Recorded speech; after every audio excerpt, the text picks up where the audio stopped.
Bom, e vamos ao conto de hoje. A Cartomante, de Machado de Assis. A Cartomante, de Machado de Assis. Hamlet observa a Horácio que há mais coisas no céu e na terra do que sonha a nossa filosofia. Era a mesma explicação que dava a bela Rita ao moço Camilo, numa sexta-feira de novembro de 1869, quando este ria dela por ter ido na véspera consultar uma cartomante. A diferença é que o fazia por outras palavras. Ria! Ria! Os homens são assim, não acreditam em nada. Pois saiba que fui e que ela adivinhou o motivo da consulta antes mesmo que eu lhe dissesse o que era. Apenas começou a botar as cartas, disse-me: "A senhora gosta de uma pessoa." Confessei que sim, e então ela continuou a botar as cartas, combinou-as e no fim declarou-me que eu tinha medo de que você me esquecesse, mas que não era verdade.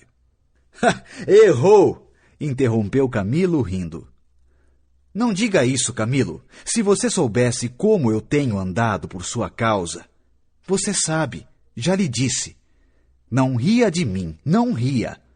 Camilo pegou-lhe nas mãos e olhou para ela sério e fixo. Jurou que lhe queria muito, que os seus sustos pareciam de criança. Em todo caso, quando tivesse algum receio, a melhor cartomante era ele mesmo. Depois repreendeu-a. Disse-lhe que era imprudente andar por essas casas. Vilela podia sabê-lo, e depois... Quer saber? Tive muita cautela ao entrar na casa. Onde é a casa? Aqui perto, na Rua da Guarda Velha. Não passava ninguém nessa ocasião. Descansa, eu não sou maluca. Camilo riu outra vez. Tu crês deveras nessas coisas? Perguntou-lhe. Foi então que ela, sem saber que traduzia Hamlet em vulgar, disse-lhe que havia muita coisa misteriosa e verdadeira nesse mundo. Se ele não acreditava, paciência.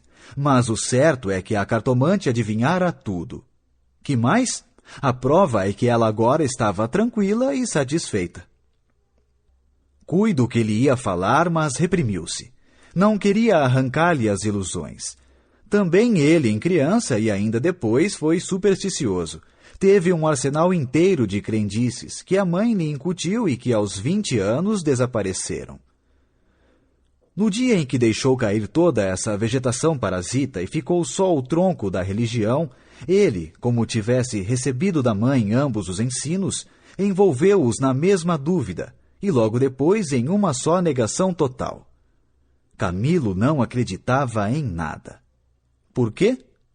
Não podia dizê-lo. Não possuía um só argumento. Limitava-se a negar tudo. E digo mal, porque negar é ainda afirmar, e ele não formulava a incredulidade. Diante do mistério, contentou-se em levantar os ombros e foi andando. Separaram-se contentes, ele ainda mais que ela. Rita estava certa de ser amada. Camilo não só o estava, mas via-a estremecer e arriscar-se por ele, correr às cartomantes, e por mais que a repreendesse, não podia deixar de sentir-se lisonjeado. A casa do encontro era na antiga Rua dos Barbonos, onde morava uma comprovinciana de Rita. Esta desceu pela Rua das Mangueiras na direção de Botafogo, onde residia. Camilo desceu pela da Guarda Velha, olhando de passagem para a casa da cartomante. Vilela, Camilo e Rita. 3 nomes, uma aventura e nenhuma explicação das origens. Vamos a ela. Os 2 primeiros eram amigos de infância. Vilela seguiu a carreira de magistrado. Camilo entrou no funcionalismo contra a vontade do pai, que queria vê-lo médico. Mas o pai morreu e Camilo preferiu não ser nada, até que a mãe lhe arranjou um emprego público. No princípio de 1869, voltou Vilela da província, onde casara com uma dama formosa e tonta. Abandonou a magistratura e veio abrir banca de advogado. Camilo arranjou-lhe casa para os lados de Botafogo e foi a bordo recebê-lo. "É o senhor?" exclamou Rita, estendendo-lhe a mão. "Não imagina como meu marido é seu amigo. Falava sempre do senhor." Camilo e Vilela olharam-se com ternura. Eram amigos deveras. Depois, Camilo confessou de si para si que a mulher do Vilela não desmentia as cartas do marido. Realmente era graciosa e viva nos gestos, olhos cálidos, boca fina e interrogativa. Era um pouco mais velha que ambos, contava 30 anos, Vilela 29 e Camilo 26. Entretanto, o porte grave de Vilela fazia-o parecer mais velho que a mulher, enquanto Camilo era um ingênuo na vida moral e prática. Faltava-lhe tanto a ação do tempo como os óculos de cristal que a natureza põe no berço de alguns para adiantar os anos. Nem experiência, nem intuição. Uniram-se os três. Convivência trouxe intimidade. Pouco depois morreu a mãe de Camilo, e nesse desastre que o foi, os dois mostraram-se grandes amigos dele. Vilela cuidou do enterro, dos sufrágios e do inventário. Rita tratou especialmente do coração, e ninguém o faria melhor. Como daí chegaram ao amor, não o soube ele nunca. A verdade é que gostava de passar as horas ao lado dela. Era a sua enfermeira moral, quase uma irmã, mas principalmente era mulher e bonita. Odor de fêmina. Eis o que ele aspirava nela e em volta dela, para incorporá-lo em si próprio. Liam os mesmos livros, iam juntos a teatros e passeios. Camilo ensinou-lhe as damas e o xadrez, e jogavam às noites. Ela mal. Ele, para lhe ser agradável, pouco menos mal. Até aí as coisas. Agora a ação da pessoa, os olhos teimosos de Rita, que procuravam muitas vezes os dele, que os consultavam antes de o fazer ao marido, as mãos frias, as atitudes insólitas. Um dia, fazendo ele anos, recebeu de Vilela uma rica bengala de presente, e de Rita apenas um cartão, com um vulgar cumprimento a lápis. E foi então que ele pôde ler no próprio coração. Não conseguia arrancar os olhos do bilhetinho. Palavras vulgares. Mas há vulgaridades sublimes, ou pelo menos deleitosas. A velha caleça de praça, em que pela primeira vez passeasse com a mulher amada, fechadinhos ambos, vale o carro de Apolo. Assim é o homem. Assim são as coisas que o cercam. Camilo quis sinceramente fugir, mas já não pôde. Rita, como uma serpente, foi-se acercando dele, envolveu-o todo, fez-lhe estalar os ossos num espasmo e pingou-lhe o veneno na boca. Ele ficou atordoado e subjugado. Vexames, sustos, remorsos, desejos, tudo sentiu de mistura. Mas a batalha foi curta e a vitória delirante. Adeus, escrúpulos! Não tardou que o sapato se acomodasse ao pé. E aí foram ambos, estrada fora, braços dados, pisando folgadamente por cima de ervas e pedregulhos, sem parecer nada mais que algumas saudades, quando estavam ausentes um do outro. A confiança e estima de Vilela continuavam a ser as mesmas. Um dia, porém, recebeu Camilo uma carta anônima, que lhe chamava imoral e pérfido, e dizia que a aventura era sabida de todos. Camilo teve medo, e para desviar as suspeitas começou a rarear as visitas à casa de Vilela. Este notou-lhe as ausências. Camilo respondeu que o motivo era uma paixão frívola de rapaz. Candura gerou astúcia. As ausências prolongaram-se e as visitas cessaram inteiramente. Pode ser que entrasse também nisso um pouco de amor próprio, uma intenção de diminuir os obséquios do marido para tornar menos dura a aleivosia do ato. Foi por esse tempo que Rita, desconfiada e medrosa, correu à cartomante para consultá-la sobre a verdadeira causa do procedimento de Camilo. Vimos que a cartomante restituiu-lhe a confiança e que o rapaz repreendeu-a por ter feito o que fez. Correram ainda algumas semanas. Camilo recebeu mais 2 ou 3 cartas anônimas, tão apaixonadas que não podiam ser advertência da virtude, mas despeito de algum pretendente. Tal foi a opinião de Rita que, por outras palavras mal compostas, formulou este pensamento: a virtude é preguiçosa e avara. Não gasta tempo nem papel. Só um interesse é ativo e pródigo. Nem por isso Camilo ficou mais sossegado. Temia que o anônimo fosse ter com Vilela, e a catástrofe viria então sem remédio. Rita concordou que era possível. Bem, disse ela, eu levo os sobrescritos para comparar a letra com as das cartas que lá aparecerem. Se alguma for igual, guardo-a e rasgo-a. Nenhuma apareceu, mas daí a algum tempo Vilela começou a mostrar-se sombrio, falando pouco, como desconfiado. Rita deu-se pressa em dizê-lo ao outro, e sobre isso deliberaram. A opinião dela é que Camilo devia tornar à casa deles, tatear o marido, e pode ser até que lhe ouvisse a confidência de algum negócio particular. Camilo divergia. Aparecer depois de tantos meses era confirmar a suspeita ou denúncia. Mais valia acautelarem-se, sacrificando-se por algumas semanas. Combinaram um jeito de se corresponderem, em caso de necessidade, e separaram-se com lágrimas. No dia seguinte, estando na repartição, recebeu Camilo este bilhete de Vilela. Vem já à nossa casa. Preciso falar-te sem demora. Era mais de meio-dia. Camilo saiu logo. Na rua, advertiu que teria sido mais natural chamá-lo ao escritório. Por que em casa?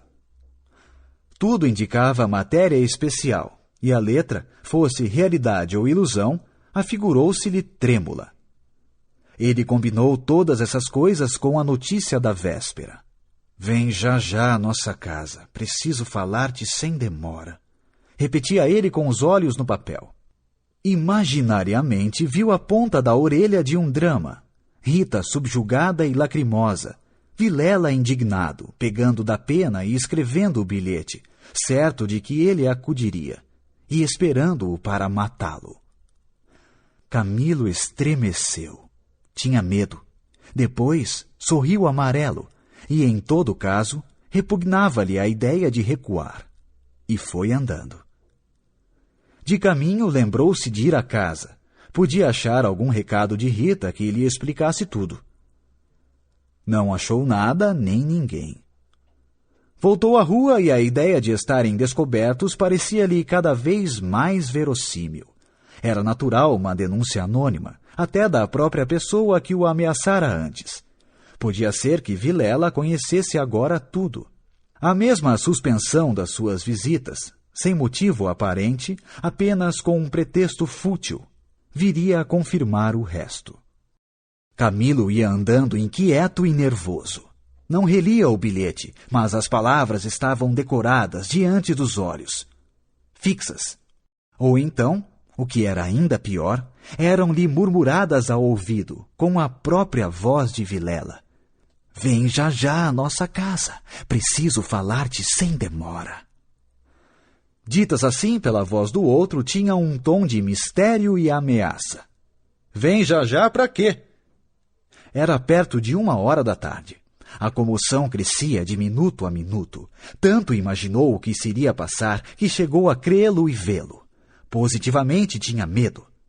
Entrou a cogitar em ir armado, considerando que se nada houvesse, nada perdia, e a precaução era útil.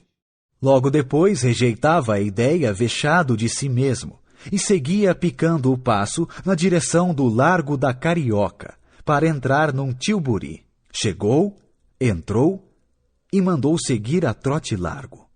Quanto antes, melhor, pensou ele. Não posso estar assim. Mas o mesmo trote do cavalo veio agravar-lhe a comoção. O tempo voava e ele não tardaria a entestar com o perigo. Quase no fim da Rua da Guarda Velha, o tilbury teve de parar. A rua estava atravancada com uma carroça que caíra. Camilo, em si mesmo, estimou o obstáculo e esperou. No fim de 5 minutos, reparou que ao lado à esquerda, ao pé do tilbury, ficava a casa da cartomante, a quem Rita consultara uma vez, e nunca ele desejou tanto crer na lição das cartas. Olhou, viu as janelas fechadas, quando todas as outras estavam abertas e pejadas de curiosos do incidente da rua. Dir-se-ia a morada do indiferente destino. Camilo reclinou-se no tílburi para não ver nada. A agitação dele era grande, extraordinária, e do fundo das camadas morais emergiam alguns fantasmas de outro tempo, as velhas crenças, as superstições antigas. O cocheiro propôs-lhe voltar à primeira travessa e ir por outro caminho. Ele respondeu que não, que esperasse, e inclinava-se para fitar a casa. Depois fez um gesto incrédulo. Era a ideia de ouvir a cartomante, que lhe passava ao longe, muito longe, com vastas asas cinzentas. Desapareceu, reapareceu e tornou a esvair-se no cérebro. Mas daí a pouco moveu outra vez as asas, mais perto, fazendo uns gritos concêntricos. Na rua gritavam os homens, safando a carroça. Anda! Agora empurra! Vai! Vai! Daí a pouco estaria removido o obstáculo. Camilo fechava os olhos, pensava em outras coisas, mas a voz do marido sussurrava-lhe às orelhas as palavras da carta. Vem, já já. E ele via as contorções do drama e tremia. A casa olhava para ele. As pernas queriam descer e entrar. Camilo achou-se diante de um longo véu opaco. Pensou rapidamente no inexplicável de tantas coisas. A voz da mãe repetia-lhe uma porção de casos extraordinários, e a mesma frase do príncipe da Dinamarca reboava-lhe dentro. Há mais coisas no céu e na terra do que sonha a nossa filosofia. Que perdia ele se... Deu-se por si na calçada, ao pé da porta. Disse ao cocheiro que esperasse e rápido enfiou pelo corredor e subiu a escada. A luz era pouca, os degraus comidos dos pés, o corrimão pegajoso. Mas ele não viu nem sentiu nada. Trepou e bateu. Não aparecendo ninguém, teve a ideia de descer, mas era tarde. A curiosidade fustigava-lhe o sangue, as fontes latejavam-lhe. Ele tornou a bater 1, 2, 3 pancadas. Veio uma mulher. Era a cartomante. Camilo disse que ia consultá-la. Ela fê-lo entrar. Dali subiram ao sótão por uma escada ainda pior que a primeira e mais escura. Em cima havia uma salinha, mal alumiada por uma janela, que dava para o telhado dos fundos. Velhos trastes, paredes sombrias, um ar de pobreza, que antes aumentava do que destruía o prestígio. A cartomante fê-lo sentar diante da mesa e sentou-se do lado oposto com as costas para a janela, de maneira que a pouca luz de fora batia em cheio no rosto de Camilo. Abriu uma gaveta e tirou um baralho de cartas compridas e enxovalhadas. Enquanto as baralhava, rapidamente olhava para ele, não de rosto, mas por baixo dos olhos. Era uma mulher de 40 anos, italiana, morena e magra, com grandes olhos sonsos e agudos. Voltou 3 cartas sobre a mesa e disse-lhe: Vejamos primeiro o que é que o traz aqui.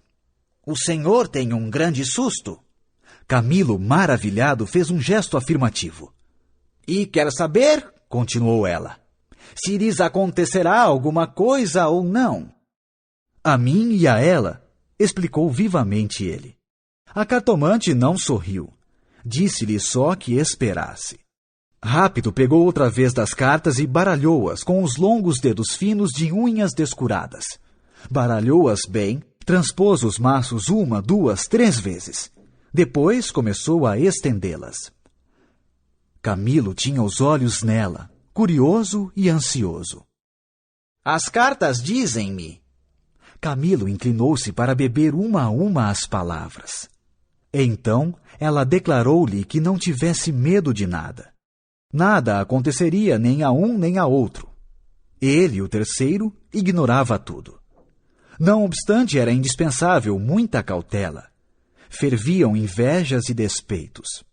Falou-lhe do amor que os ligava, da beleza de Rita. Camilo estava deslumbrado. A cartomante acabou, recolheu as cartas e fechou-as na gaveta. A senhora restituiu-me a paz ao espírito, disse ele estendendo a mão por cima da mesa e apertando-a da cartomante. Esta levantou-se, rindo. Vá, disse ela. Vá, ragazzo innamorato.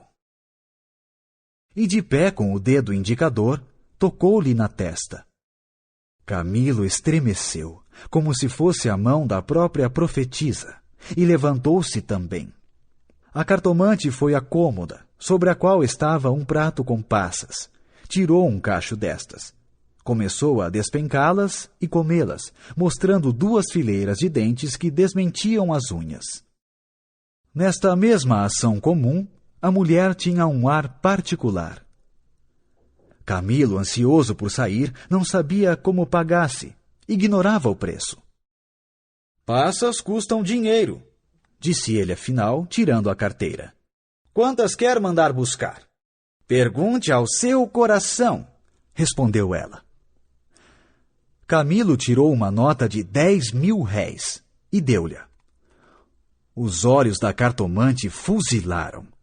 O preço usual era 2.000 réis. Vejo bem que o senhor gosta muito dela. E faz bem. Ela gosta muito do senhor. Vá tranquilo. Olhe a escada, é escura. Ponha o chapéu. A cartomante tinha já guardado a nota na algibeira e descia com ele, falando com leve sotaque. Camilo despediu-se dela embaixo e desceu a escada que levava à rua, enquanto a cartomante, alegre com a paga, tornava acima, cantarolando uma barcarola. Camilo achou o tílburi esperando. A rua estava livre. Entrou e seguiu a trote largo. Tudo lhe parecia agora melhor. As outras coisas traziam outro aspecto. O céu estava límpido e as caras joviais. Chegou a rir dos seus receios, que chamou pueris. Recordou os termos da carta de Vilela e reconheceu que eram íntimos e familiares. Onde é que ele lhe descobria a ameaça? Advertiu também que eram urgentes e que fizeram mal em demorar-se tanto. Podia ser algum negócio grave e gravíssimo. Vamos depressa! Repetia ele ao cocheiro. E consigo, para explicar a demora ao amigo, engenhou qualquer coisa. Parece que formou também o plano de aproveitar o incidente para tornar a antiga assiduidade. De volta com os planos, reboavam-lhe na alma as palavras da cartomante. Em verdade, ele adivinhara o objeto da consulta, o estado dele, a existência de um terceiro. Por que não adivinharia o resto? O presente que se ignora vale o futuro. Era assim, lentas e contínuas, que as velhas crenças do rapaz iam tornando ao de cima, e ao mistério empolgava-o com as unhas de ferro. Às vezes queria rir, e ria de si mesmo, algo vexado. Mas a mulher, as cartas, as palavras secas e afirmativas, a exortação, Vá, ragazzo innamorato! E no fim, ao longe, a barcarola da despedida, lenta e graciosa, tais eram os elementos recentes que formavam com os antigos uma fé nova e vivaz. A verdade é que o coração ia alegre e impaciente, pensando nas horas felizes de outrora e nas que haviam de vir. Ao passar pela glória, Camilo olhou para o mar. Estendeu os olhos para fora, até onde a água e o céu dão um abraço infinito. E teve assim uma sensação do futuro, longo, interminável. Daí a pouco chegou à casa de Vilela. Apeou-se, empurrou a porta de ferro do jardim e entrou. A casa estava silenciosa. Subiu os 6 degraus de pedra e mal teve tempo de bater, a porta abriu-se e apareceu-lhe Vilela. Desculpa, não pude vir mais cedo. O que há? Vilela não lhe respondeu. Tinha as feições descompostas. Fez-lhe sinal e foram para uma saleta interior. Entrando, Camilo não pôde sufocar um grito de terror. Ao fundo, sobre o canapé, estava Rita, morta e ensanguentada. Vilela pegou-o pela gola e, com 2 tiros de revólver, estirou-o morto no chão. Narração: Leonardo Rossi.